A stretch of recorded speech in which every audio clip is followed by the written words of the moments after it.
Hey everyone, Alex here. What has infinite beingness, awakening to your true nature, and a being called Carrot got to do with each other? Let me explain. You already are this infinite being that's appearing right here, right now. You already are your true nature, which is peace, bliss, love, joy, and eternal contentment. The ego, the person, is a second order phenomena that's layered on over the top. In actual reality, your true nature, this space of infinite beingness, is primary. The illusion of being the separate person and the ego mind identity are secondary appearances. The reason why I say this is a lot of people are stuck in thinking that awakening or enlightenment is something that's achieved, a new attainment that's added onto you. We can get trapped in thinking awakening to our true nature is a unique and special state of consciousness that can be achieved in the future. And we wonder what we need to do or to know or to understand in order to unlock this so-called special state. But the truth is, it's not something new that can be obtained because you already have it. Or more precisely, you already are it. What awakening to your true nature really is the collapse of an illusion that appears to cover it up. It's the falling away of the identity with the individual, the body mind, and the I in your thoughts to reveal this simple beingness, awareness, presence that naturally already is. Let me tell you a quick ridiculous story which illustrates this. One day, I was working on releasing some latent contractions held in the body, fields of emotional density that I knew were due to be released. Or I guess in non-duality speak, that was just happening. And by the way, yes, awakening to your true nature won't instantly release all of your fears and old emotions laying dormant in your body and make you immediately untriggerable. But it does set the perfect stage for the releasing and unwinding of all of it. Many radical non-duality fans won't like to hear this, but until then, there is some work to do, or I guess in non-duality speak, emotional healing and releasing that happens. Anyway, there I was, deep in meditation, deeply internally still, and scanning the somatic sensations through my body with curiosity and interest. With my spotlight of attention, I was scanning mainly over the right-hand side of the body where I had previously a great deal of stuck emotional pain, real uncomfortable physical sensations that had been lingering for years, and I knew that I had previously suffered a lot of trauma on that particular side. So with closed eyes, I would probe my attention deep inside the body, looking for the most uncomfortable, dense feeling parts of the sensation, mainly around the torso and the neck. And I would soften the attention to feel the whole area pulsate with this radiating energy. And then I would pierce my attention down into the most uncomfortable part of it and sit in it. And I would try to make it feel as uncomfortable as possible and just watch what comes up. It would feel like progressively piercing through several layers, and with each layer, all kinds of different memories, and even memories of dreams that I had long forgotten about, would flash through my mind. Eventually, it felt like I'd got really deep into a place in my body and my mind. It felt very early, it felt almost primordial. Suddenly, this memory flashed into my mind, probably one of my very early memories, one of my first. I was about 3 or 4 years old. Me and my family were on a day out at the beach on the south coast of England, and I don't remember anything else about the day, but I was in this extremely vivid recollection of laying on the sand on my back with my eyes closed.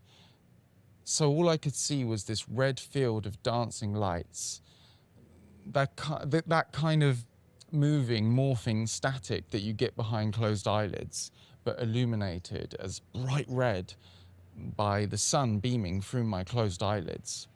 And I remember laying there, feeling the warmth of the sun, hearing the sound of the ocean, going so deeply into it.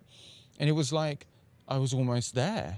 I was just laying there for what seemed like ages, watching this slowly morphing field of red static, and I didn't want to do anything.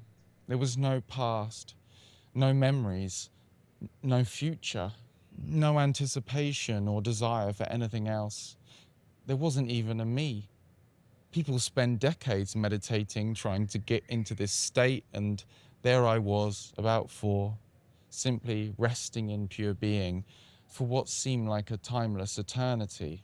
There was no identity, no concept of being a person or an Alex, no need for anything to change, no one there to lack or need anything, no problems, no one there with any concepts at all. All there was this vast open field of slowly morphing lights, utter contentment, utter bliss. And then suddenly, this other memory flashes in, and I'm there. I'm slightly older, my family and I are at a holiday park, and I'm joyfully playing around in the playground area with my fondest companion, Carrot. Carrot was a soft, plushy toy, a carrot with a couple of plastic eyes stuck on, and one eye was stuck in a wonky position because the plastic had been pushed in on it, trapping the pupil that would freely rattle around on the other side. And you're probably thinking, why is Alex telling us this ridiculous childhood story? Well, to me, Carrot wasn't just an inanimate object. He was a living, breathing, sentient being, my best friend and companion.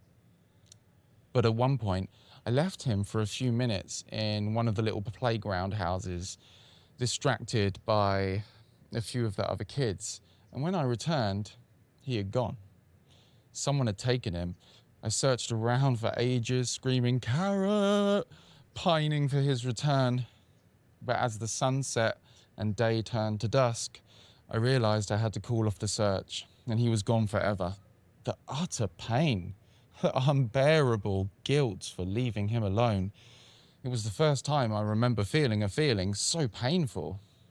And then I flashed back to the previous memory on the beach, and everything linked together like a sequence, and a kind of realization. There was I, just being, just what is. Then there was me and Carrot, something else that was separate from me that I projected so much love onto. And then it was lost. And the idea that something you could cherish so deeply could be lost and torn away from you forever.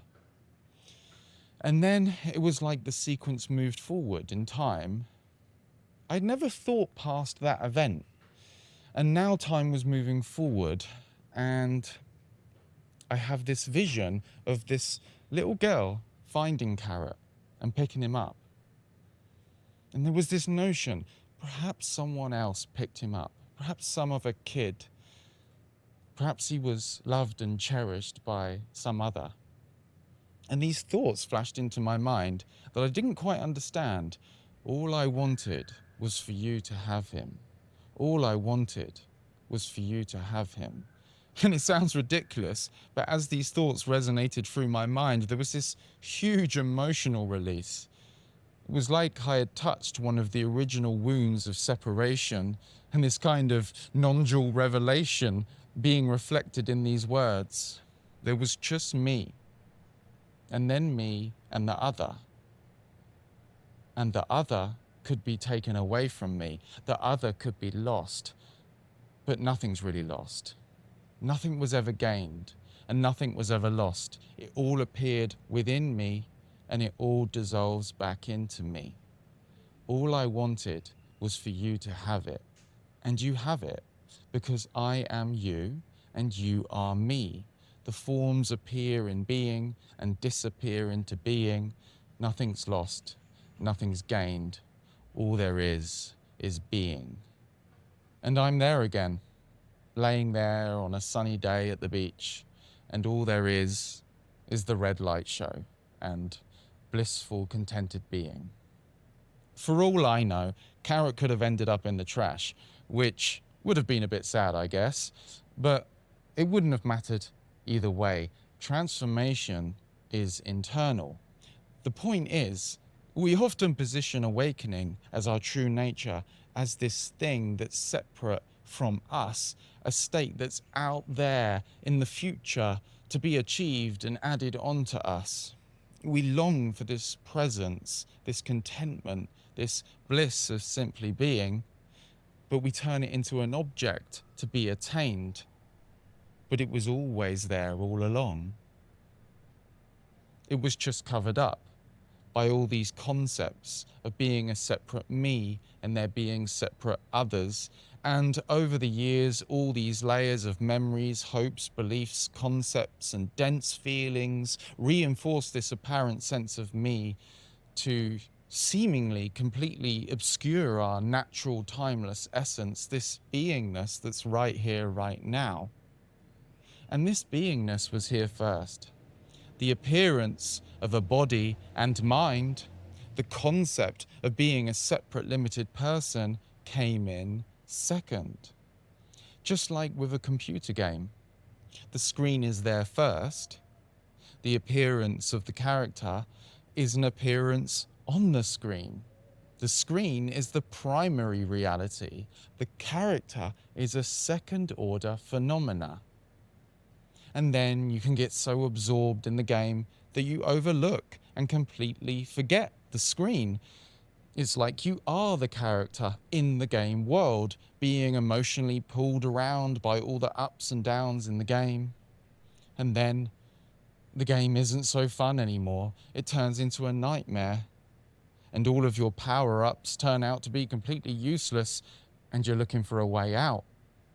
You have a sense that there must be something beyond the game. You're playing this character, searching around in the game for the way out, and going around in circles for years and years, until one day it dawns that you will never be able to find a way out by looking for something else in the game, because it will always still be within the game world. So you have to look beyond it.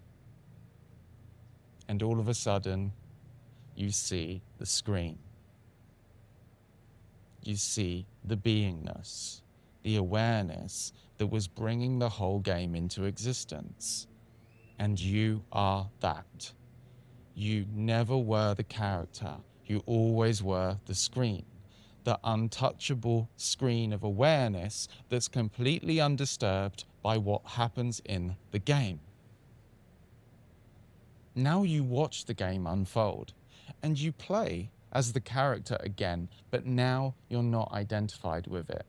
You know yourself as more than the character, and eventually the game turns fun again. And now you can truly enjoy it because you know that it's just a game which, as the character, you can learn through great challenges and hardships, grow and evolve, joyfully play around in until eternity, for eternity, while seeing that it all unfolds on this ever-present, timeless screen of awareness. This beingness, this is it, and that you are. For one-on-one coaching inquiries, for those serious about awakening or transformation, go to speaktoalex.com. Peace.